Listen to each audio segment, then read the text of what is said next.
सत संगत आप जितने भी माई भाई सतगुरां दी पावन हजूरी दा आनंद प्राप्त कर रहे हो, वड्डियां भागां वाले हो। सतगुरां ने परंपार किरपा रहमत ते बख्शिश कीती है, जिस द्वारा सानू सारियां नू सतगुरु सच्चे पातशाह जी दी महिमा करन दा सुभाग समा प्राप्त हो रहा है। सुसाध संगत जी, जितना समा अपने पास है, मन चित बुद्ध नू एकाग्र करो। होण वाली विचार नू ध्यान नाल सरवण करो, तां कि उमर ओहां विच लेखे दे जो याद साईं विच गुजरे पैंदी मुजरे। नहीं तो सानू हासिल की है बिच असलीले हुजरे सांझ दे फजरे। सो जितना समा सानू मिलिया है, इस समय तो पूरा पूरा लाहा प्राप्त करने का यतन करो, ताकि साध संगत जी साडा आया सफला हो सके। सो सब संगतां आपो अपनी बारी सिर हाजरी लगवाउण दा यतन करो भाई।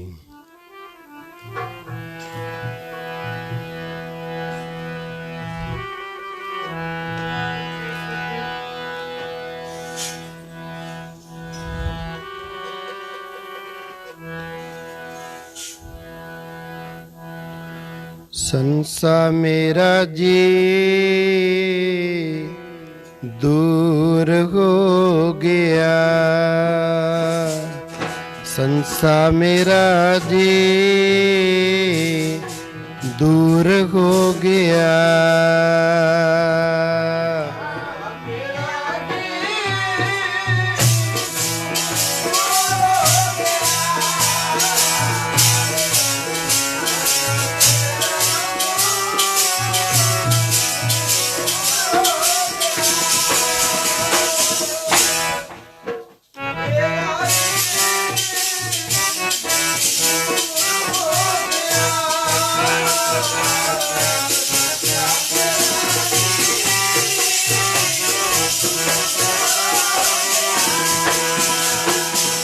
संसा मेरा जी दूर हो गया, संसा मेरा जी दूर हो गया।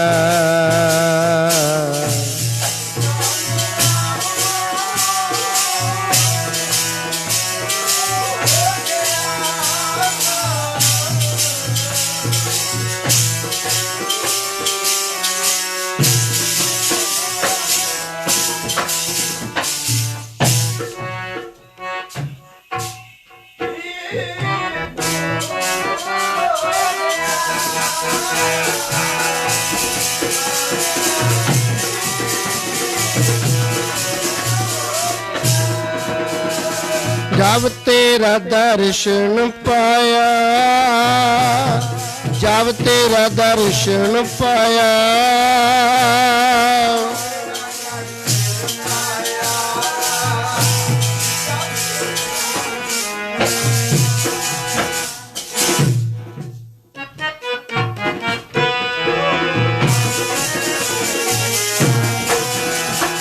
जब तेरा दर्शन पाया, जब तेरा दर्शन पाया,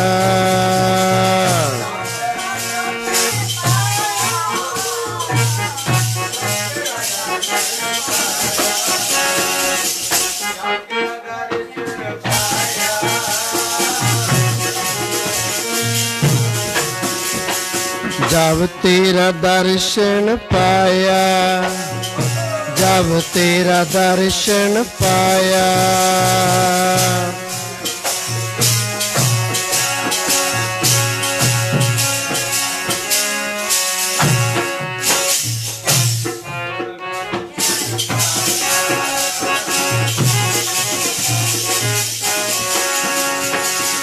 जब तेरा दर्शन पाया, संसा दूर हो गया। प्यारे जब तेरा दर्शन पाया, संसा दूर हो गया।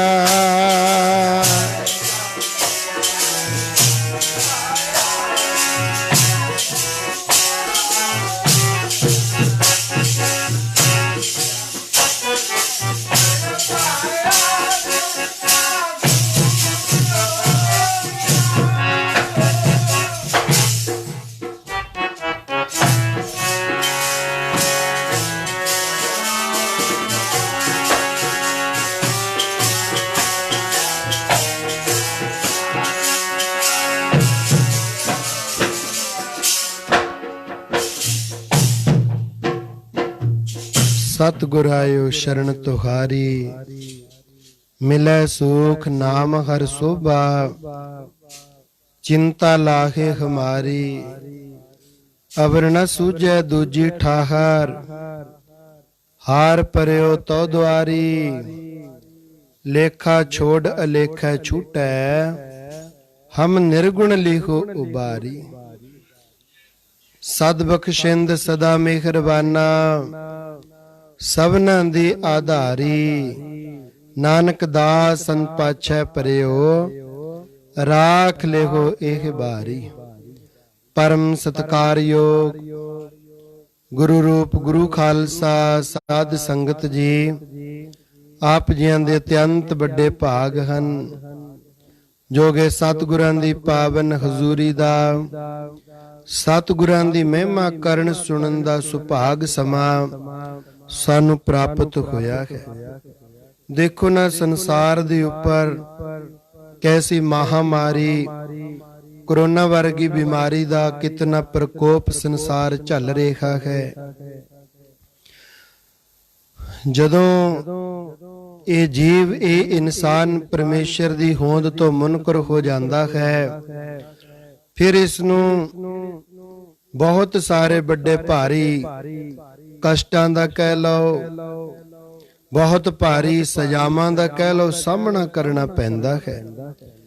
ਕੁਝ ਦਿਨ ਪਹਿਲਾਂ ਹੀ ਬਾਲਕ ਸਾਨੂੰ ਦਿਖਾ ਰਹੇ ਸਨ ਕਿ ਕਈ ਇੱਕ ਲੋਕਾਂ ਨੇ ਇੱਕ ਗਾਂ ਨੂੰ ਪਕੜਿਆ, ਪਕੜ ਕੇ ਉਸਦੇ ਦੋਨੋਂ ਅਗਲੇ ਪਿਛਲੇ ਪੈਰ ਬੰਨ ਕਰਕੇ ਸਾਧ ਸੰਗਤ ਜੀ ਚਾਰੇ ਪੈਰ ਬੰਨ ਕੇ ਉਹਦੇ ਤੇ ਪੈਟਰੋਲ ਪਾ ਕੇ ਜਿਉਂਦੀ ਨੂੰ ਹੀ ਅੱਗ ਲਾ ਦਿੱਤੀ। ਇੱਕ ਬਾਲਕ ਅਜੇ ਕੱਲ ਕੇ ਪਰਸੋਂ ਹੀ ਦਿਖਾ ਰਹੇ ਸਨ ਕਿ ਇੱਕ ਕੂਕਰ ਇੱਕ ਕੁੱਤੇ ਦੇ ਸਰੀਰ ਦੇ ਉੱਤੇ ਪਲਾਸਟਿਕ ਦੇ ਲਿਫਾਫੇ ਬੰਨ ਕੇ ਉਹਨੂੰ ਅੱਗ ਲਗਾ ਦਿੱਤੀ ਜਿਉਂਦੇ ਨੂੰ। ਇਤਨਾ ਪ੍ਰਕੋਪ ਦੁਨੀਆ ਤੇ ਹੋ ਰਿਹਾ ਹੈ, इतनी दुनिया मर रही है, इतनी दुनिया मौत का सामना कर रही है, पर ये जीव हजे भी पाप कर्मा तो डरदा नहीं। ऐ जीव नर अचेत पाप ते डर रे। तैनू तां सतगुरु फरमान करदे ने, तू तुरिया जांदा है, तेरे पैरां दे नीचे आ करके कई एक कीड़े मकौड़े मर जांदे ने, ਉਹਨਾਂ ਨੂੰ ਵੀ ਮਰਨ ਤੋਂ ਬਚਾਉਣ ਦਾ ਯਤਨ ਕਰ। ਜੇ ਉਹ ਮਰ ਹੀ ਗਏ ਤਾਂ ਤੈਨੂੰ ਉਹਨਾਂ ਦੀ ਵੀ ਸਜ਼ਾ ਮਿਲੇਗੀ, ਤੈਨੂੰ ਸਜ਼ਾ ਭੁਗਤਣੀ ਪਏਗੀ, ਪਰ ਇਹ ਤੂੰ ਸ਼ਰੇਆਮ ਜੀਵ ਹੱਤਿਆ ਕਰੀ ਜਾ ਰਿਹਾ ਹੈ।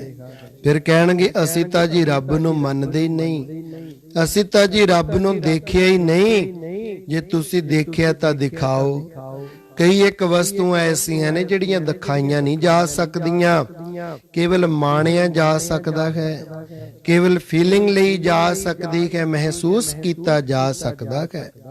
ਦੁੱਖ ਤੁਸੀਂ ਕਿੱਦਾਂ ਕਿਸੇ ਨੂੰ ਦਿਖਾਓਗੇ? ਬਾਲਕ ਦਾ ਪੇਟ ਦਰਦ ਹੈ, ਦਿਖਾ ਨਹੀਂ ਸਕਦਾ। ਤੁਹਾਡਾ ਸਿਰ ਦਰਦ ਹੈ, ਤੁਸੀਂ ਦਿਖਾ ਨਹੀਂ ਸਕਦੇ। ਤੁਹਾਨੂੰ ਕੋਈ ਦੁੱਖ, ਕੋਈ ਚੋਟ ਹੈ ਹਿਰਦੇ ਸਥਾਨ ਤੇ, ਤੁਸੀਂ ਕਿਹਨੂੰ ਦਿਖਾਓਗੇ ਭਾਈ? ਤੁਸੀਂ ਦਿਖਾ ਨਹੀਂ ਸਕਦੇ, ਕੇਵਲ ਉਸ ਨੂੰ ਮਹਿਸੂਸ ਕਰ ਸਕਦੇ ਹੋ। ਇਸ ਕਰਕੇ ਹੁਣ ਤਾਂ ਨਾਮ ਜਪ ਲੋ, ਹੁਣ ਤਾਂ ਨਾਮ ਜਪ ਲੋ ਭਾਈ। ਰਹਿਣ ਗਵਾਈ ਸੋਏ ਕੈ, ਦਿਵਸ ਗਵਾਇਆ ਖਾਏ, ਹੀਰੇ ਜੈਸਾ ਜਨਮ ਹੈ, ਕੌਡੀ ਬਦਲੇ ਜਾਏ। ਦੇਖ ਤੈਨੂੰ ਸਤਿਗੁਰੂ, ਸਾਧੂ ਸੰਤ ਮਹਾਤਮਾ ਮਹਾਪੁਰਸ਼, ਬੰਦਗੀ ਵਾਲੀਆਂ ਰੂਹਾਂ ਤੈਨੂੰ ਪੁਕਾਰ ਪੁਕਾਰ ਕੇ ਇਹ ਬਚਨ ਕਹਿ ਰਹੀਆਂ ਹਨ। ਕੀ ਕਹਿੰਦੇ ਨੇ? ਪੜਿਓ ਜਰਾ, ਸਾਥ ਦਿਓ ਸਾਡਾ।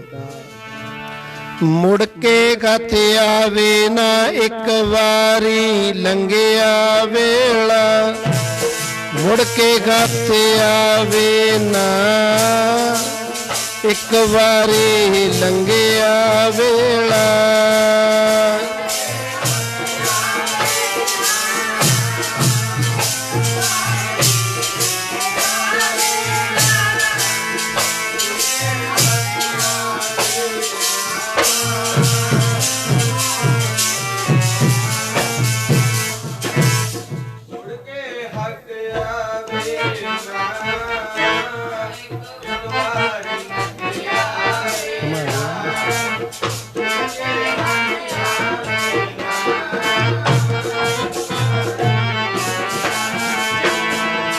ਇੱਕ ਵਾਰੀ ਲੰਘਿਆ ਵੇਲਾ, ਇੱਕ ਵਾਰੀ ਲੰਘਿਆ ਵੇਲਾ।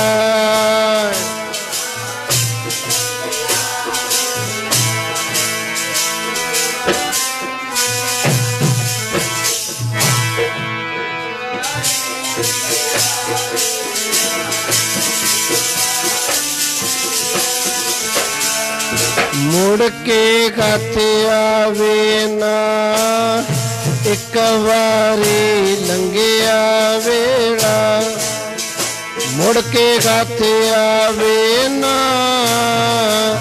ਇੱਕ ਵਾਰੀ ਲੰਘਿਆ ਵੇਲਾ।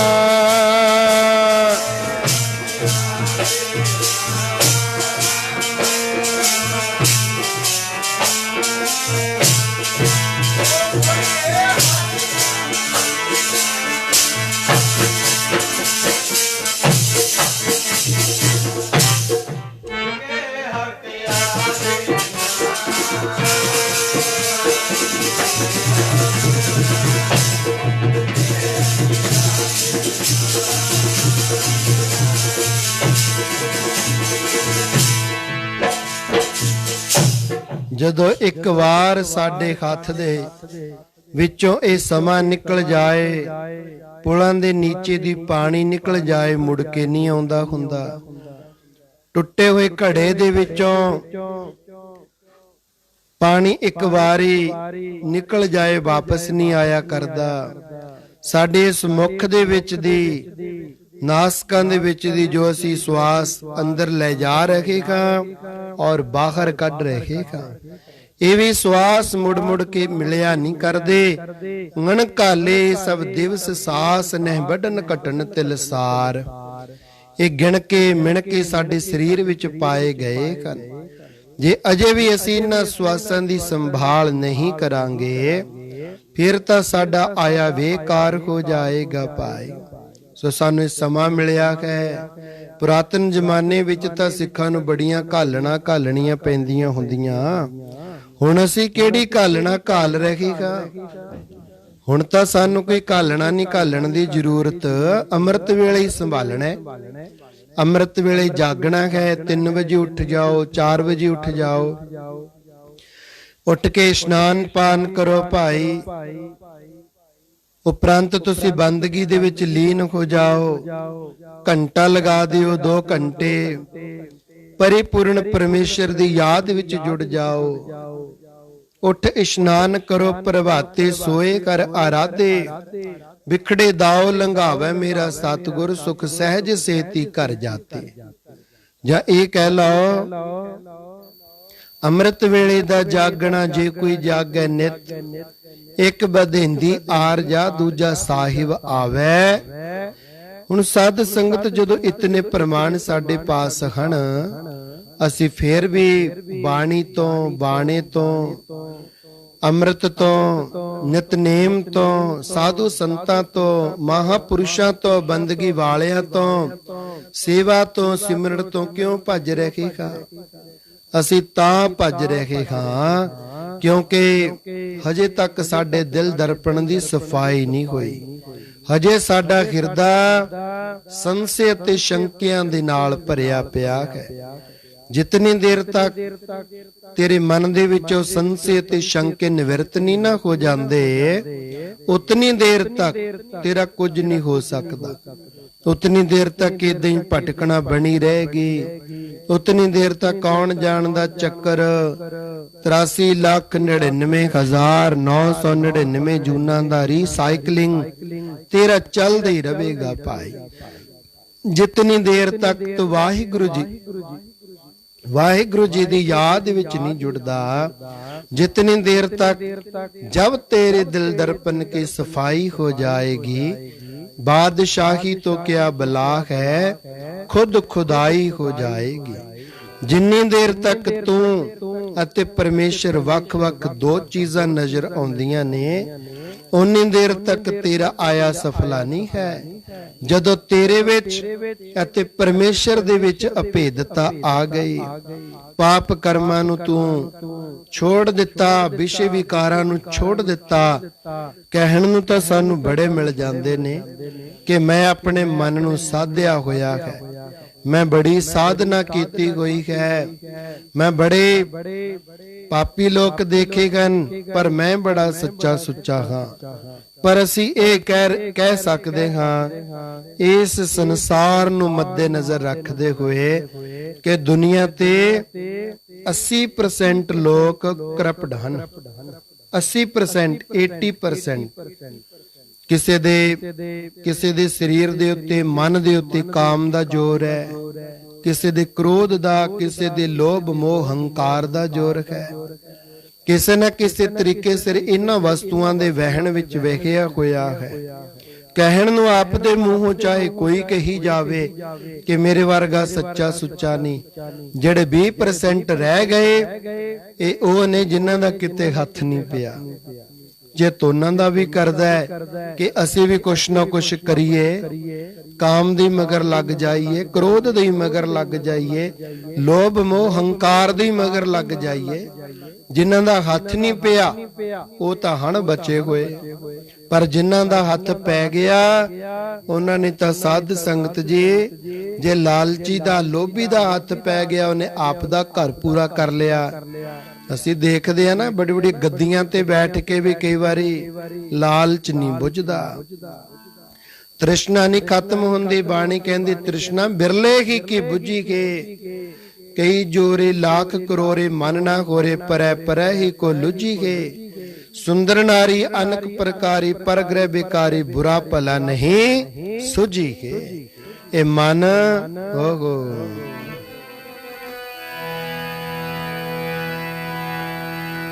ਮਨ ਪਾਪੀ ਦਾ ਵਿਸਾਨਾ ਕੋਈ, ਹਰ ਵੇਲੇ ਡੰਗ ਮਾਰਦਾ। ਮਨ ਪਾਪੀ ਦਾ ਵਿਸਾਨਾ ਕੋਈ, ਹਰ ਵੇਲੇ ਡੰਗ ਮਾਰਦਾ।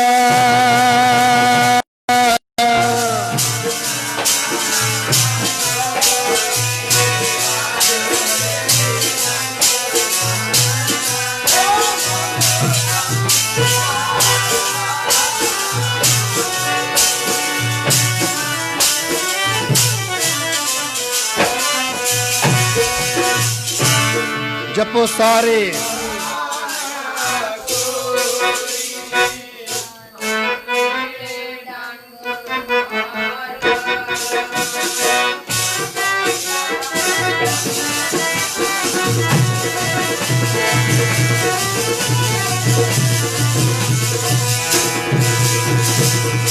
पापी ना विसाना कोई है विसाना।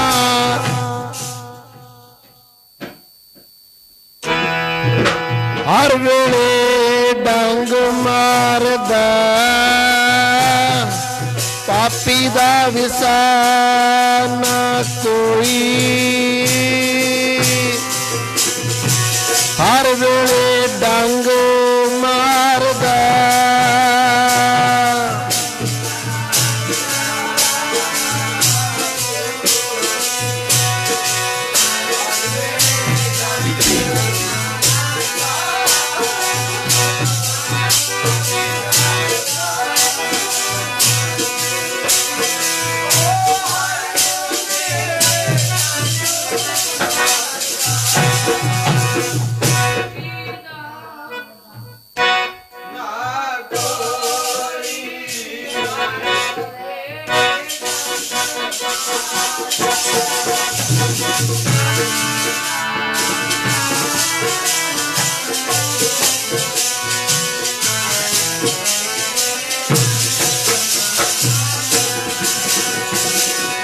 पापी दा विसाना कोई,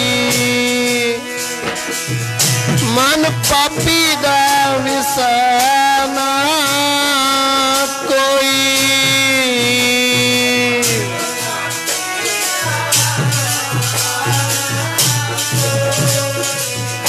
वागे गुरु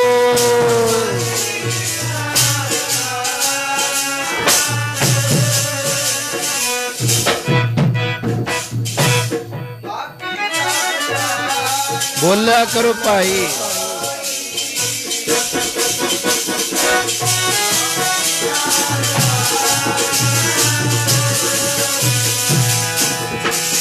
मन पापी दा विसाना कोई,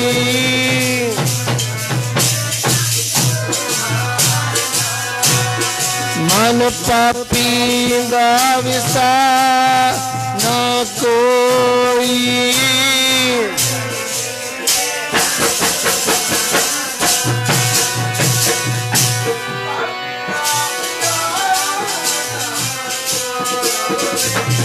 हर वेले डंग मारदा,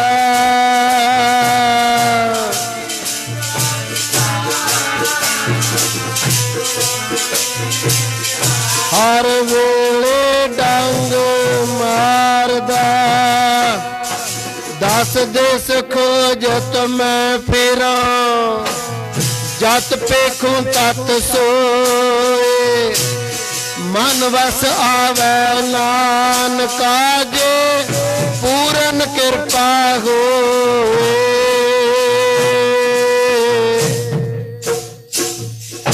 ਇਹ ਮਨ ਵਸ ਚ ਨਹੀਂ ਆਉਂਦਾ। ਬੜੇ ਲੋਕ, ਇੱਕ ਰਿਸ਼ੀ ਸੀ, ਬ੍ਰਹਮਾ ਕੋਲ ਚਲਿਆ ਗਿਆ। ਜਾ ਕੇ ਕਹਿਣ ਲੱਗਿਆ, ਮਹਾਰਾਜ ਮੈਂ ਇੱਕ ਗ੍ਰੰਥ ਲਿਖਣਾ ਕੀਤਾ। ਇਹ ਗ੍ਰੰਥ ਦੇ ਵਿੱਚ ਮੈਂ ਲਿਖਤਾ ਕਿ ਜਿਹੜਾ ਕਾਮ ਹੈ ਨਾ, ਕਾਮ, ਇਹ ਵਿਦਵਾਨ ਦੇ ਉੱਤੇ ਅਸਰ ਨਹੀਂ ਕਰਦਾ। ਅਸੀਂ ਇਹ ਵਚਨ ਕਰ ਰਹੇ ਸਾਂ ਕਿ ਜਿਨ੍ਹਾਂ ਦਾ ਵਸ ਨਹੀਂ ਚੱਲਿਆ, ਜਿਨ੍ਹਾਂ ਦਾ ਚਾਰਾ ਨਹੀਂ ਨਾ ਚੱਲਿਆ, ਕੇਵਲ ਉਹੀ ਬਚੇ ਹੋਏ ਨੇ, ਸਾਰੇ ਨਹੀਂ ਬਚੇ। ਜਿਨ੍ਹਾਂ ਦੀ ਪੇਸ਼ ਨਹੀਂ ਗਈ ਉਹ ਬਚ ਗਏ, ਤਿਆਰ ਹੋ ਵੀ ਬੈਠੇ ਨੇ ਕਿ ਸਾਨੂੰ ਕਿਤੇ ਮੌਕਾ ਮਿਲੇ ਅਸੀਂ ਵੀ ਕੁਝ ਕਰ ਲਈਏ।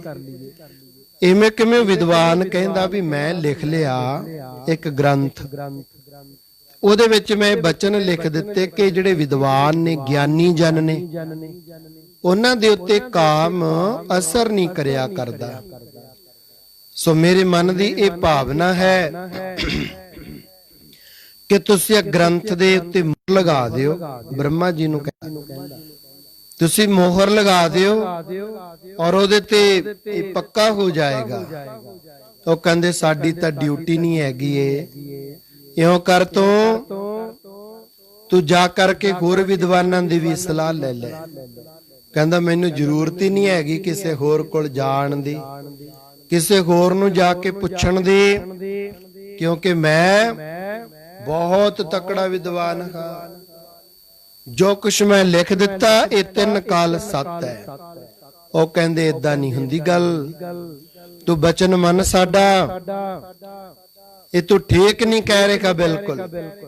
ਕਹਿੰਦਾ ਨਾ ਜੀ, ਇਹ ਨਹੀਂ ਗੱਲ ਹੈ, ਮੈਂ ਤੱਤ ਕੱਢ ਕੇ ਲਿਖਣਾ ਕੀਤਾ। 2-4 ਵਿਦਵਾਨਾਂ ਕੋਲ ਜਾਂ ਮਹਾਪੁਰਸ਼ਾਂ ਕੋਲ ਜਾਂ ਅਵਤਾਰਾਂ ਕੋਲ ਗਿਆ। ਕਹਿੰਦੇ ਜੇ ਬ੍ਰਹਮਾ ਜੀ ਨਹੀਂ ਮੰਨੇ ਅਸੀਂ ਕਿੱਦਾਂ ਮੰਨ ਜਾਾਂਗੇ, ਤੂੰ ਬ੍ਰਹਮਾ ਜੀ ਨੂੰ ਮਨਾ। ਜੇ ਉਹ ਮੰਨ ਗਏ ਅਸੀਂ ਤੇਰੇ ਨਾਲ ਹੀ ਆ, ਤਿਆਰ ਆ, ਅਸੀਂ ਸਾਈਨ ਕਰ ਦਿਆਂਗੇ। ਇਸ ਤਰ੍ਹਾਂ ਜਦੋਂ ਵਾਪਸ ਬ੍ਰਹਮਾ ਜੀ ਦੇ ਕੋਲ ਗਿਆ, ਉਹ ਕਹਿੰਦੇ ਅਸੀਂ ਤੈਨੂੰ ਇੱਕ ਵਾਰੀ ਸਮਝਾਤਾ ਵੀ ਜਿਹੜਾ ਕਾਮ ਹੈ ਕਿਸੇ ਤੇ ਵੀ ਅਸਰ ਪਾ ਸਕਦਾ ਹੈ। ਜ਼ਰੂਰੀ ਨਹੀਂ ਕਿ ਜੇ ਕੋਈ ਵਿਦਵਾਨ ਹੈ ਉਹਦੇ ਤੇ ਅਸਰ ਨਾ ਪਾਵੇ, ਇਹ ਨਹੀਂ ਹੈ। ਕਹਿੰਦਾ ਜੀ ਮੈਂ ਵਿਦਵਾਨ ਹਾਂ, ਮੈਂ ਗਿਆਨੀ ਹਾਂ, ਤੁਸੀਂ ਦੱਸੋ ਮੇਰੇ ਤੇ ਪਾਲੂਗਾ ਅਸਰ? ਮੈਂ ਜਿੱਤ ਚੁੱਕਿਆ ਹਾਂ ਇਹਨਾਂ ਚੀਜ਼ਾਂ ਨੂੰ। ਉਹ ਕਹਿੰਦੇ ਕਹਿਣ ਦੇ ਨਾਲ ਥੋੜੋ ਜਿੱਤਿਆ ਜਾਂਦਾ ਹੁੰਦਾ ਹੈ, ਇਹ ਤਾਂ ਕਮਾਇਆ ਜਾਵੇ ਫਿਰ ਕਿਤੇ ਜਾ ਕੇ ਪਤਾ ਲੱਗਦਾ ਹੁੰਦਾ ਹੈ। ਜਦੋਂ ਨਾ ਹੀ ਮੰਨਿਆ, ਕਹਿੰਦੇ ਇਉਂ ਕਰ ਅੱਜ ਤੂੰ ਘਰ ਨੂੰ ਜਾ, ਆਪ ਦੇ ਅਸਥਾਨ, ਆਪ ਦੀ ਕੁਟੀਆ ਤੇ ਜਾ, ਆਸ਼ਰਮ ਦੇ ਵਿੱਚ ਜਾ, ਔਰ ਅਸੀਂ ਤੈਨੂੰ 1 2 3 ਦਿਨ ਦਿੰਦੇ ਖਾਂ। ਜੇ ਤੇਰਾ ਮਨ ਮੰਨ ਗਿਆ ਤਾਂ ਠੀਕ ਹੈ, ਨਹੀਂ ਤੇਰੇ ਗ੍ਰੰਥ ਦੇ ਉੱਤੇ ਅਸੀਂ ਸਾਈਨ ਕਰ ਦਿਆਂਗੇ। ਸਮਾਂ ਬਤੀਤ ਹੋਇਆ। 2 ਦਿਨ ਬਾਅਦ ਬ੍ਰਹਮਾ ਇੱਕ ਸੁੰਦਰ ਕੰਨਿਆ ਦਾ ਰੂਪ ਧਾਰਨ ਕਰਕੇ ਇਹਦੀ ਕੁਟੀਆ ਦੇ ਵਿੱਚ ਪਹੁੰਚ ਗਏ, ਇਹਦੇ ਆਸ਼ਰਮ ਦੇ ਵਿੱਚ ਪਹੁੰਚ ਗਏ। ਜਦੋਂ ਉੱਥੇ ਜਾ ਕਰਕੇ ਆਵਾਜ਼ਾਂ ਦਿੱਤਾ, ਐ ਰਿਸ਼ੀਵਰ, ਐ ਮੁਨੀਵਰ, ਕਿਰਪਾ ਕਰਕੇ ਓਪਨ ਯੂਅਰ ਡੋਰ, ਕਿਰਪਾ ਕਰਕੇ ਤੁਸੀਂ ਕਮਰਾ ਆ ਦਰਵਾਜ਼ਾ ਖੋਲਣ ਦੀ ਕਿਰਪਾਲਤਾ ਕਰੋ। ਉਹਨਾਂ ਨੇ ਜੀ ਵਾਰ ਖੋਲਿਆ। ਜਦੋਂ ਦੇਖਿਆ ਬਾਹਰ ਇੱਕ ਬਹੁਤ ਸੁੰਦਰ ਕੰਨਿਆ, ਬ੍ਰਹਮਾ ਜੀ ਨੇ ਇੱਕ ਸੁੰਦਰ ਕੰਨਿਆ ਦਾ ਰੂਪ ਧਾਰਨ ਕੀਤਾ ਹੋਇਆ ਹੈ। ਸਰੀਰ ਦੇ ਉੱਤੇ ਆਭੂਸ਼ਣ ਪਹਿਨੇ ਹੋਏ ਨੇ, ਮਹਿੰਗੇ ਵਸਤਰ, ਗਲ ਵਿੱਚ ਵਸਤਰ, ਗਹਿਣੇ, ਹੱਥਾਂ ਵਿੱਚ, ਸਿਰ ਵਿੱਚ, ਪੈਰਾਂ ਤੱਕ ਸੁੰਦਰ ਮਹਿੰਗੇ ਵਸਤਰਾਂ ਤੇ ਗਹਿਣਿਆਂ ਦੇ ਨਾਲ ਉਹਦਾ ਸਰੀਰ ਲੱਦਿਆ ਪਿਆ ਹੈ। ਹੁਣ ਉਹ ਜਿਸ ਵਿਦਵਾਨ ਸੱਜਣ ਨੇ ਗ੍ਰੰਥ ਲਿਖਣਾ ਕੀਤਾ ਸੀ, ਉਹ ਕਹਿਣ ਲੱਗਿਆ ਵੀ ਤੁਸੀਂ ਇੱਥੇ ਕਿੱਦਾਂ? ਕਹਿੰਦੇ ਜੀ ਮੈਨੂੰ ਵਿਆਹਣ ਵਾਸਤੇ ਆਏ ਸੀ, ਰਸਤੇ ਵਿੱਚ ਚੋਰ ਡਾਕੂ ਧਾੜਵੀਆਂ ਨੇ ਹੱਲਾ ਜਿਹਾ ਬੋਲ ਦਿੱਤਾ। ਲੜਾਈ ਝਗੜੇ ਦੇ ਵਿੱਚ ਮੈਂ ਇੱਕ ਪਾਸੇ ਰਹਿ ਗਈ, ਸਾਰੀ ਇੱਧਰ ਉੱਧਰ ਹਫੜਾ ਦਫੜੀ ਮਚ ਗਈ ਔਰ ਮੈਂ ਹੁਣ ਬਹੁਤ ਪ੍ਰੋਬਲਮ ਦੇ ਵਿੱਚ ਹਾਂ। ਕਿਰਪਾ ਕਰੋ ਮੈਨੂੰ ਇੱਕ ਰਾਤ ਇੱਥੇ ਰੱਖ ਲਓ, ਹੋ ਸਕਦਾ ਕੱਲ ਤੱਕ ਲੱਭਦੇ ਭਾਲਦੇ ਉਹ ਸੱਜਣ ਜਨ ਜਿਹੜੇ ਮੈਨੂੰ ਵਿਆਹਣ ਆਏ ਸੀ ਜਾਂ ਵਿਆਹ ਕੇ ਘਰ ਨੂੰ ਲੈ ਕੇ ਜਾ ਰਹੇ ਸਨ, ਹੋ ਸਕਦਾ ਕੱਲ ਤੱਕ ਉਹ ਆਈ ਜਾਣ, ਮੈਂ ਚਲੀ ਜਾਵਾਂਗੀ। ਹੁਣ ਰਿਸ਼ੀਵਰ ਕਹਿਣ ਲੱਗੇ, ਐ ਕੰਨਿਆ, ਵੈਸੇ ਤਾਂ ਸਾਧੂ ਜਨ ਰਿਸ਼ੀ ਜਨ ਕਿਸੇ ਕੰਨਿਆ ਨੂੰ ਆਪਣੇ ਆਸ਼ਰਮ ਦੇ ਵਿੱਚ ਰੱਖਿਆ ਨਹੀਂ ਕਰਦੇ, ਪਰ ਵੱਡੀ ਗੱਲ ਇਹ ਹੈ ਤੂੰ ਪ੍ਰੋਬਲਮ ਦੇ ਵਿੱਚ ਹੈ। ਤੂੰ ਸਾਡੇ ਇਸ ਕੁਟੀਆ ਦੇ ਅੰਦਰ ਠਹਿਰ ਜਾ, ਅੰਦਰੋਂ ਲੋਕ ਲਗਾ ਲੈ। ਇੱਥੇ ਵੈਸੇ ਜਾਨਵਰ ਵੀ ਬੜੇ ਭਿਆਨਕ ਹਨ ਜੰਗਲ ਦੇ, ਜਾਂ ਕੋਈ ਵੀ ਆ ਕੇ ਜੇ ਗੇਟ ਖੜਕਾਵੇ ਤੂੰ ਖੋਲੀ ਨਾ। ਇੱਥੋਂ ਤੱਕ ਵਚਨ ਕਰ ਦਿੱਤਾ, ਜੇ ਮੈਂ ਵੀ ਆਵਾਜ਼ਾਂ ਦਵਾਂ ਤਾਂ ਤੂੰ ਇਹ ਗੇਟ ਦਰਵਾਜ਼ਾ ਖੋਲਣਾ ਨਹੀਂ। 7 ਵਚਨ ਹੋ ਗਏ। ਰਿਸ਼ੀਵਰ ਬਾਹਰ ਭੂਮਾਸਣ ਕਰਕੇ ਆਰਾਮ ਵਿੱਚ ਨੇ। ਅੰਦਰੋਂ ਲੜਕੀ ਭਾਵ ਬ੍ਰਹਮਾ ਜੀ ਜੋ ਇੱਕ ਸੁੰਦਰ ਕੰਨਿਆ ਦਾ ਰੂਪ ਬਣਾ ਕਰਕੇ ਅੰਦਰ ਆਪਣੇ ਕਮਰੇ ਦੇ ਅੰਦਰ ਉਸ ਰਿਸ਼ੀਵਰ ਦੀ ਕੁਟੀਆ ਚ, ਜਿਹੜਾ ਕਹਿੰਦਾ ਸੀ ਕਾਮ ਕ੍ਰੋਧ ਲੋਭ ਮੋਹ ਹੰਕਾਰ ਵਿਦਵਾਨਾਂ ਤੇ ਅਸਰ ਨਹੀਂ ਕਰਦੇ ਹੁੰਦੇ, ਸਾਧ ਸੰਗਤ ਉਹ ਅੰਦਰ ਪਰਖਣ ਵਾਸਤੇ ਆ ਗਏ। ਇੱਕ ਕਸੌਟੀ ਜਦੋਂ ਲੱਗਦੀ ਹੈ ਨਾ,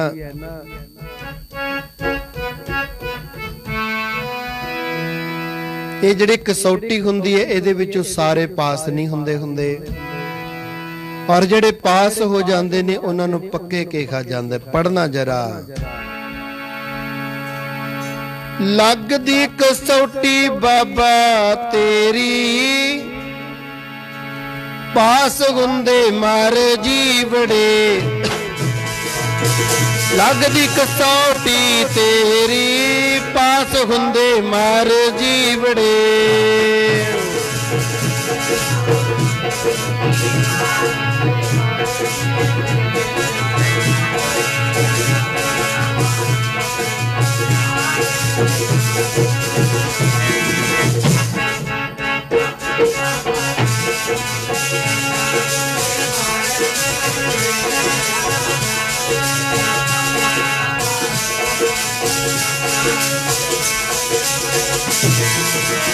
ਪਾਸ ਹੁੰਦੇ ਜੀ ਮਰ ਜੀਵੜੇ।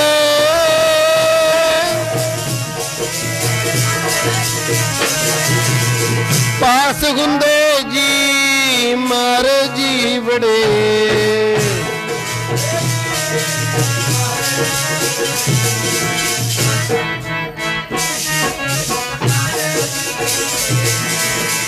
ਲੱਗਦੀ ਕਸੌਟੀ ਬਾਬਾ ਤੇਰੀ, ਪਾਸ ਹੁੰਦੇ ਮਰ ਜੀਵੜੇ। ਲੱਗਦੀ ਕਸੌਟੀ ਤੇਰੀ, ਪਾਸ ਹੁੰਦੇ ਮਰ ਜੀਵੜੇ।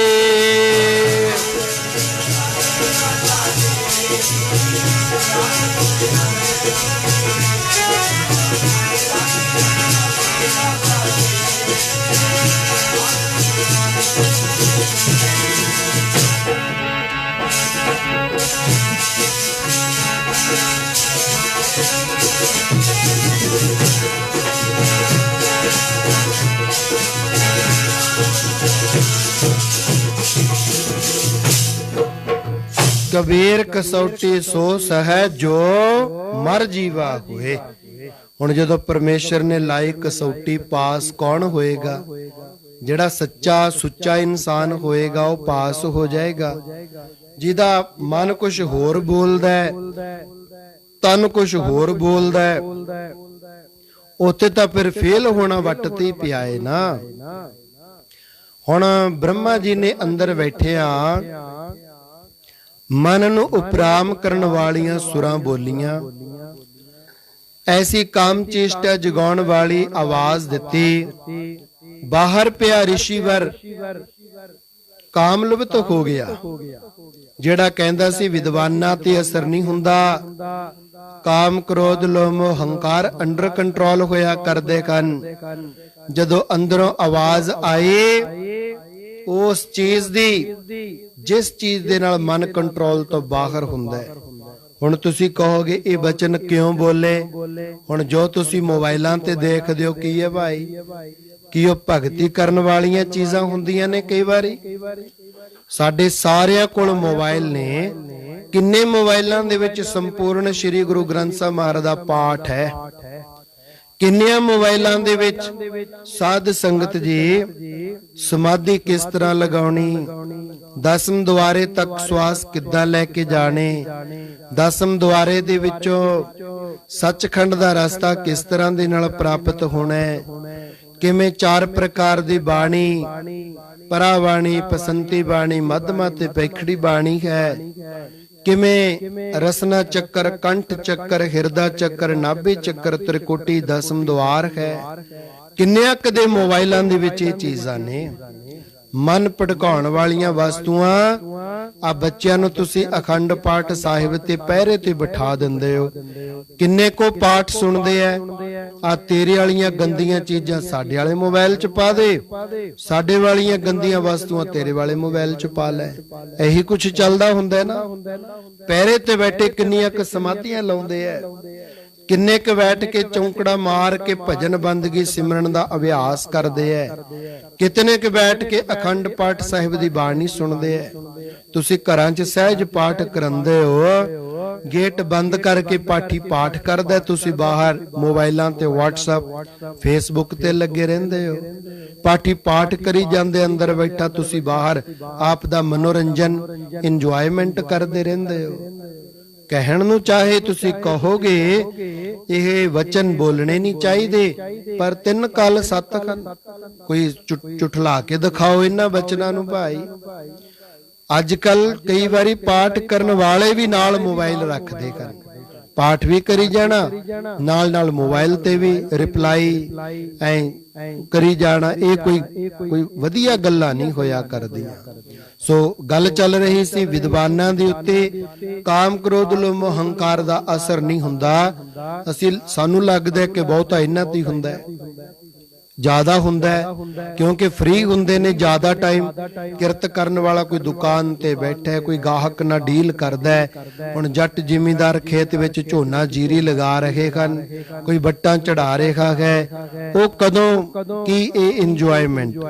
ਸੋ ਅਸਰ ਉਹਨਾਂ ਤੇ ਵੀ ਹੈ। ਅਸੀਂ ਉਹਨਾਂ ਦੇ ਪੱਖ ਵਿੱਚ ਹੀ ਨਹੀਂ, ਜਦੋਂ ਉਹ ਫ੍ਰੀ ਹੁੰਦੇ ਨੇ ਉਹ ਵੀ ਨਹੀਂ ਘੱਟ ਗੁਜ਼ਾਰਦੇ ਹੋਣੇ।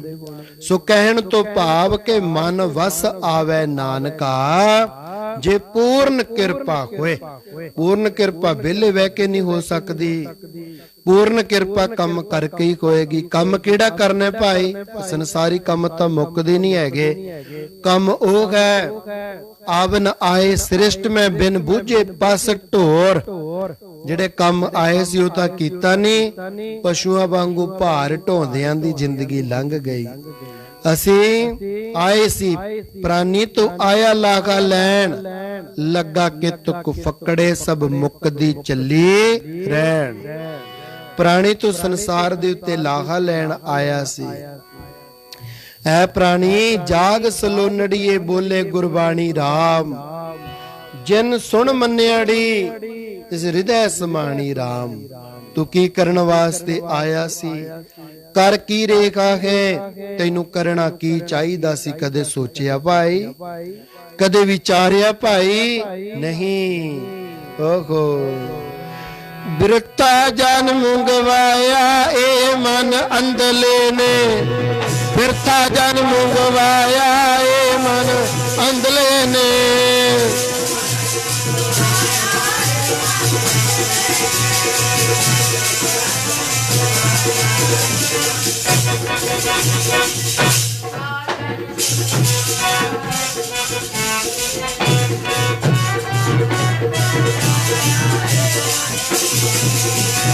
ਬਿਰਤਾ ਜਨਮ ਗਵਾਇਆ ਏ ਮਨ ਅੰਧਲੇ ਨੇ, ਬਿਰਤਾ ਜਨਮ ਗਵਾਇਆ ਏ ਮਨ ਅੰਧਲੇ ਨੇ।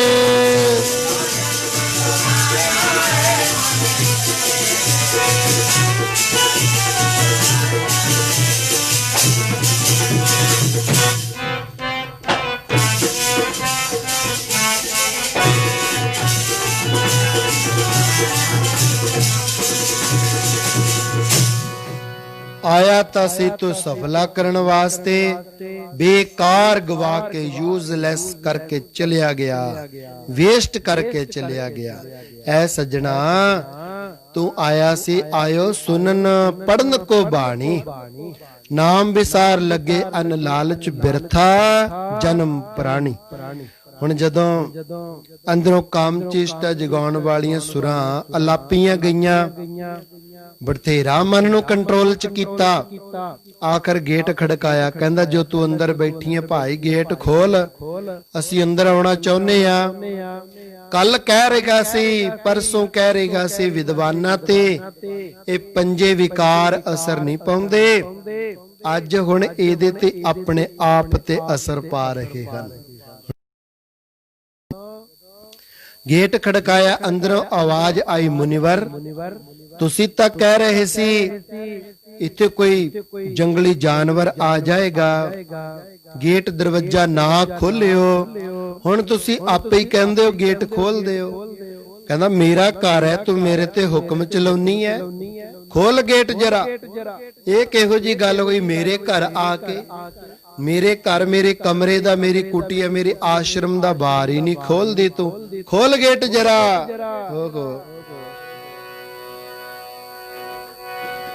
ਸਾਧ ਸੰਗਤ ਜੀ ਜਦੋਂ 5 7 10 ਵਾਰੀ ਕਿਹਾ, ਉਹਨੇ ਅੰਦਰੋਂ ਸੀਤਾ ਬ੍ਰਹਮਾ ਜੀ, ਉਹਨਾਂ ਨੇ ਗੇਟ ਹੀ ਨਾ ਖੋਲਿਆ, ਉੱਪਰਲੇ ਪਾਸੇ ਚਲਿਆ ਗਿਆ ਕੁਟੀਆ ਦੇ, ਉੱਪਰਲੇ ਪਾਸੇ ਜਾ ਕੇ ਛੱਤ ਉਧੇੜ ਦਿੱਤੀ। ਕੱਖਾਂ ਕਾਨੀਆਂ ਦੀਆਂ ਛੱਪਰੀਆਂ ਹੁੰਦੀਆਂ ਸੀ, ਇਹ ਤਾਂ ਅੱਜ ਤੁਸੀਂ ਲੈਂਟਰ ਪਾਉਣ ਲੱਗੇ ਹੋ। ਕੱਖਾਂ ਕਾਨੀਆਂ ਦੀਆਂ ਛੱਪਰੀਆਂ ਸੀ, ਉੱਤੋਂ ਉਧੇੜ ਦਿੱਤੀ। ਛਾਲ ਮਾਰ ਕੇ ਜਦੋਂ ਛੱਤ ਤੋਂ ਦੀ ਅੰਦਰ ਉਤਰੇ, ਸਾਹਮਣੇ ਆਸਣਾਂ ਦੇ ਉੱਤੇ ਬ੍ਰਹਮਾ ਜੀ ਬੈਠੇ। ਆਖੋ ਸਤਨਾਮ। ਬ੍ਰਹਮਾ ਜੀ ਬੈਠੇ, ਉਹ ਕਹਿੰਦੇ ਸੱਜਣਾ ਤੂੰ ਤਾਂ ਕਹਿੰਦਾ ਸੀ ਵਿਦਵਾਨਾਂ ਦੇ ਉੱਤੇ ਕਾਮ ਕ੍ਰੋਧਮ ਹੰਕਾਰ ਦਾ ਅਸਰ ਹੀ ਨਹੀਂ ਹੁੰਦਾ, ਅਸੀਂ 2-4 ਮਨ ਨੂੰ ਉਤੇਜਿਤ ਕਰਨ ਵਾਲੀਆਂ ਧੁਨਾਂ ਕੀ ਅਲਾਪੀਆਂ, ਤੇਰੇ ਤੇ ਤਾਂ ਬਚਨ ਢੁਕਦੇ ਨੇ। ਪੰਜਾਂ ਚੋਰਾਂ ਨੇ ਲੁੱਟਿਆ ਘਰ ਤੇਰਾ, ਪੰਜਾਂ ਚੋਰਾਂ ਨੇ ਲੁੱਟਿਆ ਘਰ ਤੇਰਾ।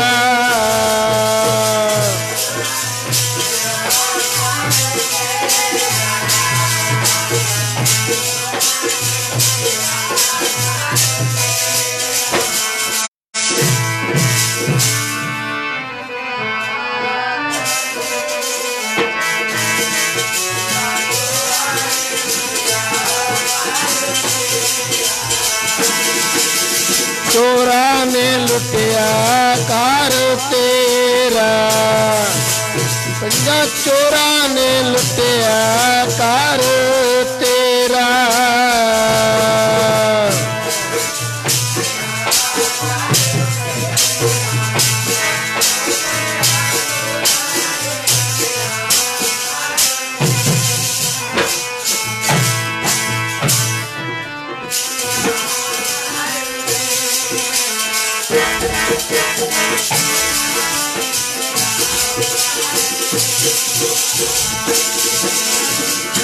ਸੁੱਤਿਆ ਓਏ ਤੂੰ ਕਿਉਂ ਨੀ ਜਾਗਦਾ, ਸੁੱਤਿਆ ਓਏ ਤੂੰ ਕਿਉਂ ਨੀ ਜਾਗਦਾ, ਕਿਉਂ ਨੀ ਜਾਗਦਾ, ਸੁੱਤਿਆ ਓਏ।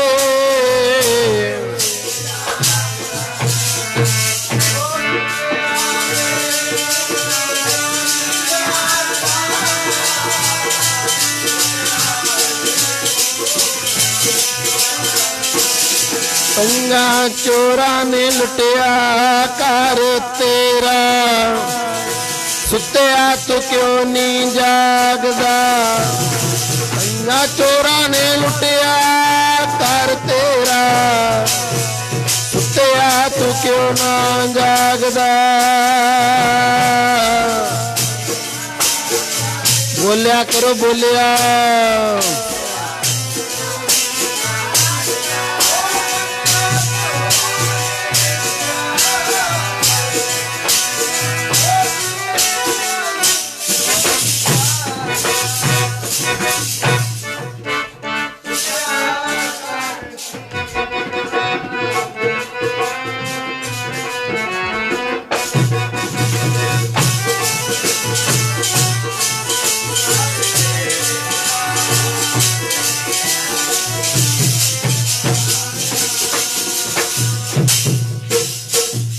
ਹੱਥ ਪੈਰ ਜੋੜ ਕੇ ਖੜਾ ਹੋ ਗਿਆ, ਐ ਮਹਾਰਾਜ ਮੈਨੂੰ ਤਾਂ ਪਤਾ ਹੀ ਨਹੀਂ ਸੀ ਤੁਸੀਂ ਹੋ।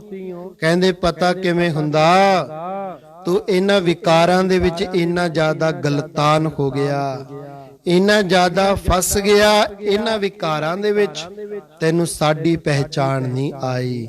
ਇਸੇ ਕਰਕੇ ਤੇਰੇ ਗ੍ਰੰਥ ਤੇ ਅਸੀਂ ਸਾਈਨ ਨਹੀਂ ਸੀ ਕੀਤੇ ਕਿ ਇਹ ਜੋ ਪੰਜ ਵਿਕਾਰ ਹਨ, ਕਾਮ ਕ੍ਰੋਧ ਲੋਭ ਮੋਹ ਹੰਕਾਰ ਹੈ, ਇਸ ਨੂੰ ਅੱਜ ਤੱਕ ਕੋਈ ਜਿੱਤ ਨਹੀਂ ਸਕਿਆ।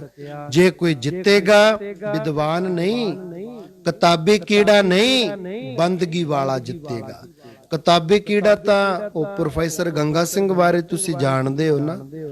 ਇੱਕ ਵਾਰਤਾਲਾਪ ਆਉਂਦੀ ਹੈ, ਵਿਦੇਸ਼ ਦੇ ਵਿੱਚ ਪ੍ਰਚਾਰ ਵਾਸਤੇ ਚਲੇ ਗਏ, ਅੰਤਾਂ ਦਾ ਵਿਦਵਾਨ ਹੈ, ਜਦੋਂ ਕਥਾ ਕਰਦਾ ਦੁਨੀਆ ਨੂੰ ਬੰਨ ਕੇ ਬਿਠਾ ਦਿੰਦਾ ਹੈ। ਜਦੋਂ ਪ੍ਰਚਾਰ ਦੌਰਾਨ ਪੈਸਾ ਸੋਹਣਾ ਬਣਨ ਲੱਗ ਗਿਆ, ਇੱਕ ਗੋਰੀ ਉਹਦੀ ਕਥਾ ਸੁਣਿਆ ਕਰੇ, ਬੜਾ ਆਨੰਦ ਪ੍ਰਾਪਤ ਕਰਿਆ ਕਰੇ। ਇੱਕ ਦਿਨ ਉਹ ਗੋਰੀ ਆ ਕੇ ਕਹਿਣ ਲੱਗੀ, ਐ ਵਿਦਵਾਨ ਸੱਜਣ, ਮੈਂ ਤੈਨੂੰ ਬਹੁਤ ਜ਼ਿਆਦਾ ਪ੍ਰੇਮ ਕਰਦੀ ਹਾਂ, ਮੇਰੇ ਮਨ ਦੀ ਇੱਛਾ ਹੈ ਕਿ ਤੂੰ ਬਾਰ-ਬਾਰ ਇੱਥੇ ਅਪ ਡਾਊਨ ਨਾ ਕਰੇ। ਕੈਨ ਯੂ ਮੈਰੀ ਮੀ, ਤੂੰ ਮੇਰੇ ਨਾਲ ਵਿਆਹ ਕਰਾ ਲਵੇਂ, ਕਿੰਨੀ ਚੰਗੀ ਗੱਲ ਹੋ ਜਾਏਗੀ। ਪੈਸੇ ਵਾਸਤੇ ਹੀ ਆਉਣਾ, ਤੂੰ ਇੱਥੇ ਦਾ ਸਿਟੀਜ਼ਨ ਹੋ ਜਾਏਗਾ, ਇਦੋਂ ਹੋਰ ਕੀ ਚਾਹੀਦਾ। ਹੁਣ ਉਹ ਕੀ ਭਾਲਦਾ ਸੀ, ਇਹਨਾਂ ਕੀ ਭਾਲੇ ਦੋ ਅੱਖਾਂ। ਉਹ ਚਾਹੁੰਦਾ ਹੀ ਸੀ ਕਿ ਮੈਂ ਇੱਥੇ ਵਿਆਹ ਕਰਾ ਲਵਾਂ, ਪੱਕਾ ਹੋ ਜਾਵਾਂ, ਬਾਰ-ਬਾਰ ਆਉਣਾ ਜਾਣੇ ਦਾ ਟੰਟਾ ਹੀ ਮੁੱਕ ਜਾਏ। ਉਹਨੇ ਹਾਂਜੀ ਕਹਿ ਦਿੱਤਾ ਅੰਗਰੇਜ਼ਣ ਨੂੰ। ਕਹਿੰਦੀ ਤੁਸੀਂ ਇੰਨਾ ਸੋਹਣਾ ਪ੍ਰਚਾਰ ਕਰਦੇ ਹੋ ਪਏ, ਇੰਨਾ ਜਸ ਕਰਦੇ ਹੋ ਪਏ, ਗੁਰੂ ਗੋਬਿੰਦ ਸਿੰਘ ਦੀ ਇਤਨੀ ਮਹਿਮਾ ਕਰਦੇ ਹੋ ਪਏ, ਜੇਕਰ ਤੁਸੀਂ ਮੇਰੇ ਨਾਲ ਵਿਆਹ ਕਰਾ ਲਓ ਕਿੰਨੀ ਚੰਗੀ ਅਤੇ ਖੁਸ਼ੀ ਦੀ ਗੱਲ ਹੋ ਜਾਏਗੀ। ਉਹ ਕਹਿੰਦਾ ਮੈਨੂੰ ਮਨਜ਼ੂਰ ਹੈ ਜੀ, ਮੈਂ ਤੁਹਾਡੇ ਨਾਲ ਵਿਆਹ ਕਰਾਉਣ ਵਾਸਤੇ ਰੈਡੀ ਹਾਂ। 1 2 4 ਮੁਲਾਕਾਤਾਂ ਹੋਈਆਂ, ਉਪਰੰਤ ਬੀਬੀ ਕਹਿਣ ਲੱਗੀ ਕੱਲ ਨੂੰ ਤੂੰ ਕੇਸ ਦਾੜਾ ਕਟਵਾ ਕੇ ਆ ਜੀ ਮੇਰੇ ਕੋਲ, ਆਪਾਂ ਕੱਲ ਨੂੰ ਫਿਰ ਰਜਿਸਟਰਡ ਮੈਰਿਜ ਕਰ ਲਈਏ, ਕੱਲ ਨੂੰ ਆਪਾਂ ਕੋਰਟ ਮੈਰਿਜ ਕਰ ਲਈਏ। ਪਹਿਲਾਂ 1 2 ਵਾਰ ਨਾ ਨੁਕਰ ਕੀਤੀ, ਫਿਰ ਕਹਿੰਦਾ ਠੀਕ ਹੈ ਜੀ, can this one no problem, not doesn't matter, not bigger matter, this one doesn't matter. ਕਹਿੰਦਾ ਮੈਂ ਰੈਡੀ ਹਾਂ।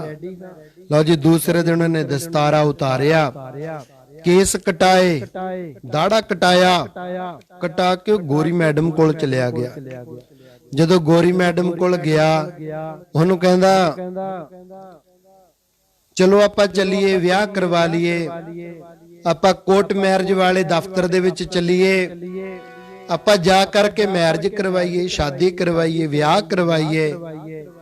ਕਹਿਣ ਲੱਗੀ ਤੂੰ ਉਹੀ ਵਿਦਵਾਨ ਹੈ, ਤੂੰ ਉਹੀ ਪ੍ਰੋਫੈਸਰ ਹੈ ਜਿਹੜਾ ਕਹਿੰਦਾ ਹੁੰਦਾ ਸੀ ਮੈਨੂੰ ਤਾਂ ਜੀ ਹੋਰ ਕੋਈ ਕੰਮ ਹੀ ਨਹੀਂ ਕਰਨਾ ਆਉਂਦਾ, ਮੈਨੂੰ ਤਾਂ ਭਜਨ ਪਾਠ ਹੀ ਆਉਂਦਾ, ਵਿਖਿਆਨ ਹੀ ਆਉਂਦਾ। ਇਸ ਵਿਖਿਆਨ ਦੇ ਸਿਰ ਤੇ ਇਸ ਗੁਰੂ ਦੀ ਕਿਰਪਾ ਨਾਲ ਮੈਂ ਵਿਦੇਸ਼ਾਂ ਦੀ ਯਾਤਰਾ ਕਰਦਾ ਹਾਂ, ਤੂੰ ਉਹੀ ਹੈ? ਕਹਿੰਦਾ ਹਾਂ ਮੈਂ ਉਹੀ ਹਾਂ, ਮੈਂ ਤੇਰਾ ਪ੍ਰੋਫੈਸਰ ਹਾਂ। ਵੱਟ ਕੇ ਲਫੇੜਾ ਉਹਦੇ ਮੁਖ ਤੇ ਮਾਰਿਆ ਅੰਗਰੇਜ਼ਣ ਨੇ, ਐਸਾ ਕਰਾਰਾ ਥੱਪੜ, ਐਸੀ ਕਰਾਰੀ ਚਪੇੜ ਉਹਦੇ ਮੁਖ ਤੇ ਮਾਰੀ। ਕਹਿੰਦਾ ਸਮਝ ਨਹੀਂ ਆਈ ਤੂੰ ਮੇਰੇ ਮੂੰਹ ਤੇ ਚਪੇੜ ਕਿਉਂ ਮਾਰਤੀ? ਕਹਿੰਦੀ ਜਿਹਦਾ ਅੱਜ ਤੱਕ ਖਾਂਦਾ ਰਿਹਾ, ਜਿਹਦੀ ਕਿਰਪਾ ਨਾਲ, ਜਿਹਦੇ ਵਿਖਿਆਨ ਦੇ ਨਾਲ, ਜਿਹਦੀ ਮਹਿਮਾ ਦੇ ਨਾਲ ਵਿਦੇਸ਼ ਯਾਤਰਾ ਤੇ ਆਇਆ, ਜੇ ਤੂੰ ਉਹਦਾ ਨਹੀਂ ਬਣਿਆ, ਕਾਮ ਦੇ ਅਧੀਨ ਹੋ ਕੇ ਮੇਰੇ ਨਾਲ ਵਿਆਹ ਕਰਾਉਣ ਲੱਗਿਆ, ਜਦੋਂ ਤੇਰੀ ਚੇਸ਼ਟਾ ਪੂਰੀ ਹੋ ਗਈ ਬਣਨਾ ਤੂੰ ਮੇਰਾ ਵੀ ਨਹੀਂ। ਕਿਉਂਕਿ ਤੂੰ ਪ੍ਰਚਾਰ ਕਰ ਰਿਹਾ ਸੀ 2 4 5 10 ਦਿਨ ਪਹਿਲਾਂ, ਨਿਮਖ ਕਾਮ ਸਵਾਦ ਕਾਰਨ ਕੋਟ ਦਿਨਸ ਦੁਖ ਪਾਵੈ, ਘੜੀ ਮੋਹਤ ਰੰਗ ਮਾਣੈ ਫਿਰ ਬੋਹਰ ਬੋਹਰ ਪਛਤਾਵੈ। ਮੈਂ ਦੇਖਿਆ, ਪਰਖ ਕੇ ਤਾਂ ਦੇਖਾ ਕਿ ਇਹ ਗਲੇ ਤੋਂ ਉੱਪਰ ਬੋਲਦਾ ਹੈ ਕਿ ਗਲੇ ਤੋਂ ਨੀਚੇ ਵੀ, ਬਾਬਾ ਜੀ ਹਿਰਦੇ ਦੇ ਵਿੱਚ ਵੀ ਬੋਲਦਾ ਕਿ ਉੱਤੋਂ ਕਹਿੰਦਾ। ਮੈਂ ਦੇਖਿਆ ਪਰਖ ਕੇ, ਉਹ ਪ੍ਰੋਫੈਸਰਾ ਤੂੰ ਤਾਂ ਇੱਥੇ ਰੁਲ ਗਿਆ, ਤੂੰ ਮੇਰਾ ਕੀ ਸਾਥ ਨਿਭਾਏਗਾ? ਉਹ ਤੂੰ ਤਾਂ ਗੁਰੂ ਗੋਬਿੰਦ ਸਿੰਘ ਦਾ ਨਹੀਂ ਬਣਿਆ, ਤੂੰ ਤਾਂ ਸੱਚੇ ਪਾਤਸ਼ਾਹ ਦਾ ਨਹੀਂ ਬਣਿਆ, ਤੂੰ ਮੇਰਾ ਕਿੱਥੋਂ ਬਣਨਾ? ਉਹ ਬੀਬੀ ਜੋ ਬਚਨ ਬੋਲਦੀ ਉਹ ਕੋ दीन नू गवा लिया दुनिया दे पिछे लग के, दीन गवा लिया दुनिया दे पिछे लग के।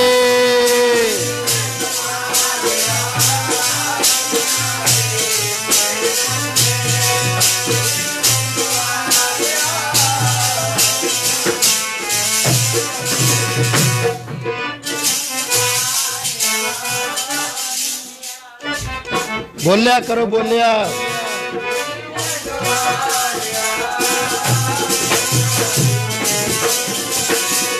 दुनिया दे पिछे लग के, दुनिया दे पिछे लग के।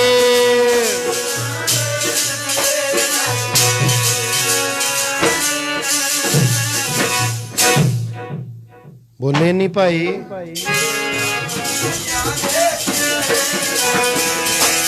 दीन गवा लिया दुनिया दे,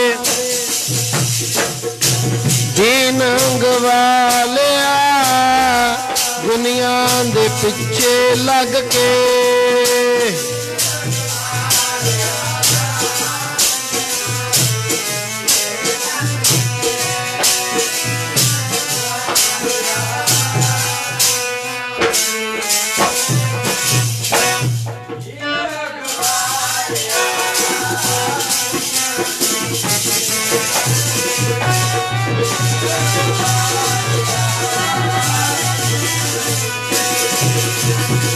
दीन गवाया दुनी से दुनी न चाली, पाए कुगाड़ा मारिया काफल अपने रात।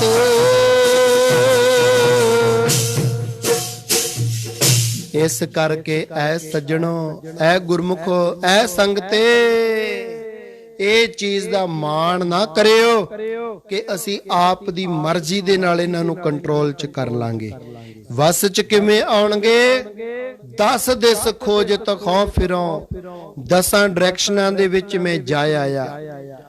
ਜਤ ਪੇਖੋਂ ਤਤ ਸੋਏ, ਜਿੱਧਰ ਦੇਖਿਆ ਪਰਮੇਸ਼ਰ ਦਾ ਦੀਦਾਰ ਕੀਤਾ, ਪਰਮੇਸ਼ਰ ਨੂੰ ਮਹਿਸੂਸ ਕੀਤਾ, ਪਰ ਮਨ ਉਹ ਤੋਂ ਵੀ ਤੇਜ਼ ਹੈ।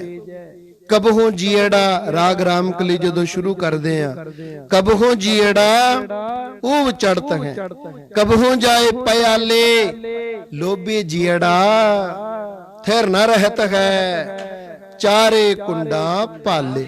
ਇਹ ਕਿੱਥੇ ਕੰਟਰੋਲ ਚ ਆਉਂਦਾ? ਤਾਂ ਭੱਜਿਆ ਹੀ ਫਿਰਦਾ, ਦੌੜਿਆ ਹੀ ਫਿਰਦਾ। ਆ ਵਿਗਿਆਨਿਕ ਕਹਿ ਰਹੇ ਹਨ, ਸਾਇੰਟਿਸਟ ਲੋਕ, ਕਿ ਮਨ ਦੀ ਰਫ਼ਤਾਰ ਬਿਜਲੀ ਤੋਂ ਵੀ ਤੇਜ਼ ਹੈ, ਲਾਈਟ ਤੋਂ, ਇਲੈਕਟ੍ਰਿਸਿਟੀ ਤੋਂ ਵੀ ਤੇਜ਼ ਹੈ ਮਨ ਦਾ ਵੇਗ, ਮਨ ਦੀ ਰਫ਼ਤਾਰ। ਇਸ ਕਰਕੇ ਮਨ ਕਾਦੇ ਨਾਲ ਵਸ ਚ ਆਵੇਗਾ? ਜਦੋਂ ਅੰਮ੍ਰਿਤ ਵੇਲਾ ਸੰਭਾਲेंगे, ਬਾਣੀ ਪੜਾਂਗੇ, ਨਾਮ ਜਪਾਂਗੇ।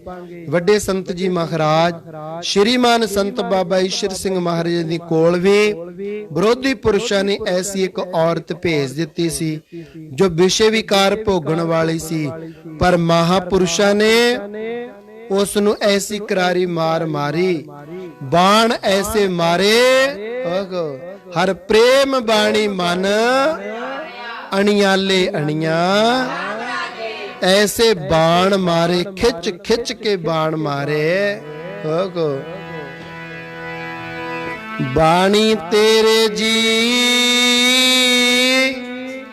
बाण मार दी, बाणी तेरे जी बाण मार दे।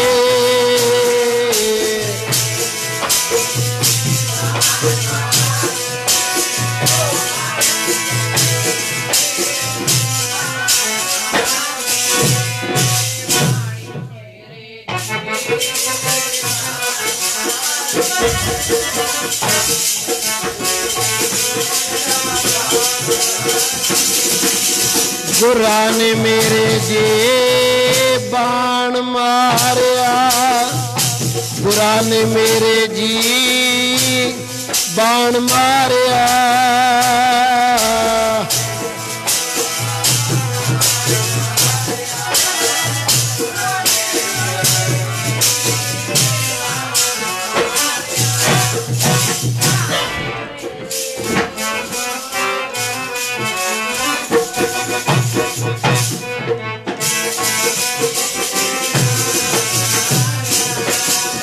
ਪੈ ਗਿਆ ਕਲੇਜੇ ਵਿੱਚ ਛੇਕ ਸੰਗ ਤੇ, ਪੈ ਗਿਆ ਕਲੇਜੇ ਵਿੱਚ ਛੇਕ ਸੰਗ ਤੇ, ਬਾਣ ਮਾਰਿਆ ਗੁਰਾਂ ਨੇ ਮੇਰੇ, ਹਾਂ ਬਾਣ ਮਾਰਿਆ।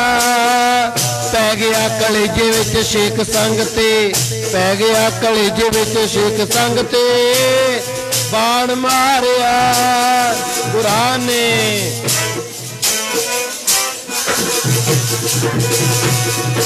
ਪੈ ਗਿਆ ਕਲੇਜੇ ਵਿੱਚ ਛੇਕ ਸੰਗ ਤੇ, ਬਾਣ ਮਾਰਿਆ।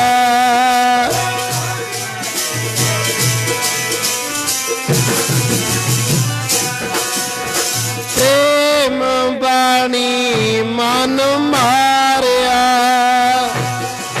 ਪ੍ਰੇਮ ਬਾਣੀ ਮਨ ਮਾਰਿਆ। ਅਣੀਆਂ ਲੈ ਅਣੀਆਂ ਰਾਮ ਰਾਜ,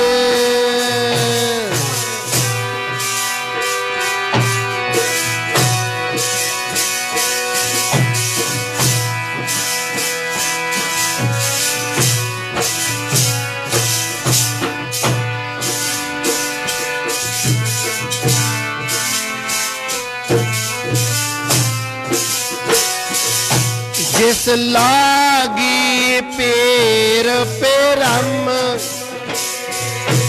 ਸੋ ਜਾਣੈ ਜਰੀਆ ਜਾਣੈ ਜਰੀਆ। ਜੀਵਨ ਮੁਕਤ ਸੋ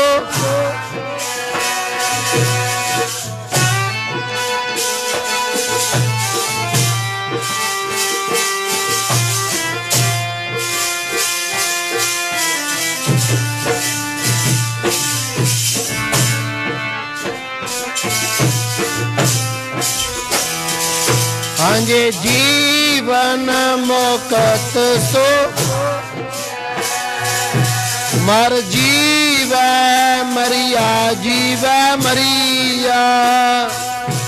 ਜਨ ਨਾਨਕ ਸਤ ਗੁਰ,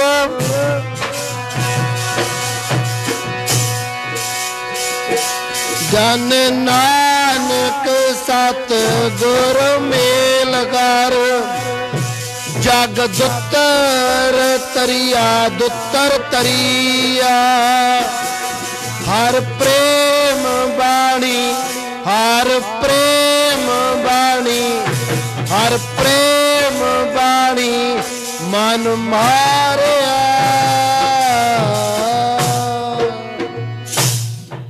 ਪ੍ਰੇਮ ਦੀ ਬਾਣੀ ਐਸੀ ਹੈ, ਜਦੋਂ ਬਾਣ ਵੱਜਦਾ ਨਾ ਬੜੇ ਬੜੇ ਰਾਜਿਆਂ ਨੂੰ ਜੋਗੀ ਬਣਾ ਦਿੰਦੀ ਹੈ। ਗੋਪੀ ਚੰਦ ਰਾਜੇ ਵਰਗੇ, ਗੋਰਖਨਾਥ ਵਰਗੇ ਵੱਡੇ ਵੱਡੇ ਰਿਸ਼ੀ ਮੁਨੀ ਸਾਧੂ ਸਨ, ਉਹ ਬਾਣ ਨੂੰ ਸਹਾਰ ਕੇ ਹੀ ਸਾਧੂ ਬਣੇ। ਨਹੀਂ ਤਾਂ ਸੰਸਾਰ ਦੀ ਚੇਸ਼ਟਾ ਛੱਡਣੀ ਕਿਤੇ ਸੌਖੀ ਹੈ।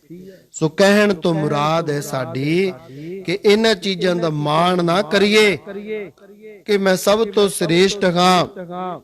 ਬਚੋ ਇਹਨਾਂ ਤੋਂ, ਨਿਮਰਤਾ ਵਿੱਚ ਆਓ, ਦਾਸਾ ਭਾਵ ਵਿੱਚ ਆਓ। ਉਹ ਜੋ ਵਿਸ਼ੇ ਵਿਕਾਰ ਭੋਗਣ ਵਾਲੀ ਔਰਤ ਆਈ ਸੀ, ਮਹਾਪੁਰਸ਼ਾਂ ਨੇ ਉਹਨੂੰ ਵੀ ਨਾਮ ਬਾਣੀ ਦਾ ਗਿਆਨ ਕਰਵਾ ਕੇ ਸਤ ਸੰਗਣ ਬਣਾ ਦਿੱਤਾ। ਆਪਾਂ ਵੀ ਸਤ ਸੰਗੀ ਬਣੀਏ, ਨਾਮ ਸਿਮਰਨ ਭਜਨ ਬੰਦਗੀ ਦੇ ਨਾਲ ਜੁੜੀਏ।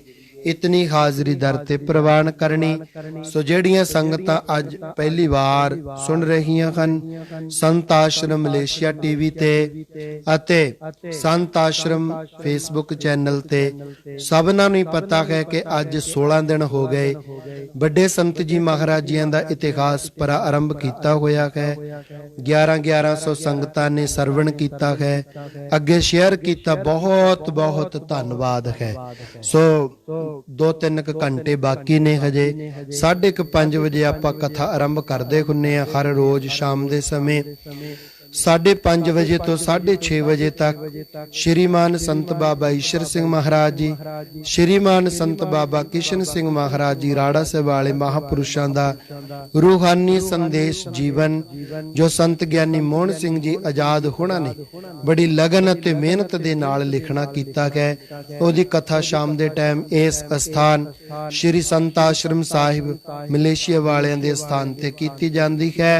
ਲਾਈਵ ਹੁੰਦੀ ਹੈ। ਸਾਰੀਆਂ ਸੰਗਤਾਂ ਸੁਣੋ, ਸ਼ੇਅਰ ਕਰੋ, ਸਬਸਕ੍ਰਾਈਬ ਕਰੋ, ਕਮੈਂਟ ਕਰੋ, ਸਾਰਾ ਦੀਵਾਨ ਜਰੂਰ ਸੁਣ ਲਿਆ ਕਰੋ ਤਾਂ ਕਿ ਪੂਰੇ ਪ੍ਰਸੰਗ ਦਾ ਪਤਾ ਲੱਗ ਸਕੇ। ਇਤਨੀ ਹਾਜ਼ਰੀ ਪ੍ਰਵਾਨ ਕਰਨੀ।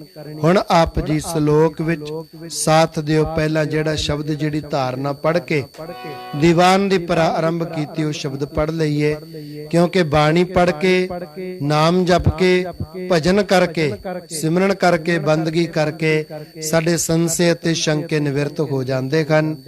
ਅਸੀਂ ਸਾਧ ਸੰਗਤ ਜੀ ਸ਼ੰਕਿਆਂ ਤੋਂ ਨਿਵਰਤ ਹੋਣਾ ਹੈ। ਉਹੀ ਧਾਰਨਾ ਪੜ੍ਹ ਕੇ ਨਾਲ ਦੀ ਨਾਲ ਸ਼ਲੋਕ ਅਰਦਾਸ ਬੇਨਤੀ।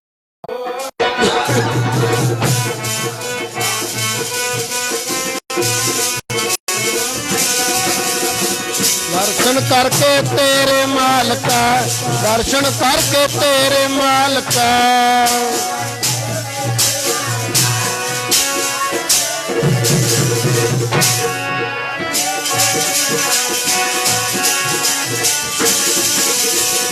दर्शन करके जी तेरे मालका, दर्शन करके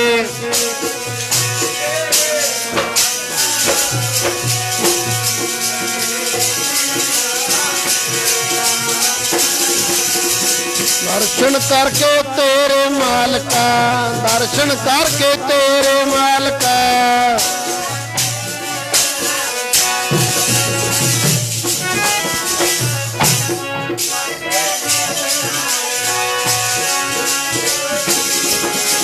पवन गुरु पानी पिता माता धरत महातो,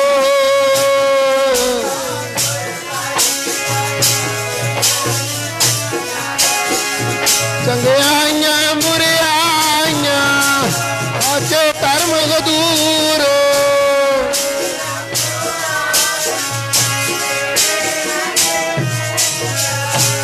जिन्नी नाम ते आया गए मसाकत कालो,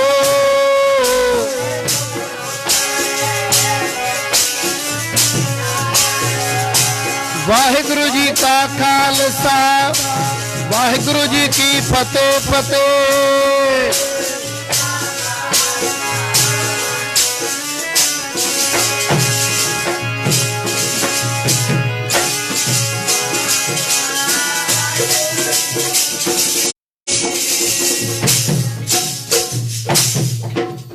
वाहिगुरु जी का खालसा, वाहिगुरु जी की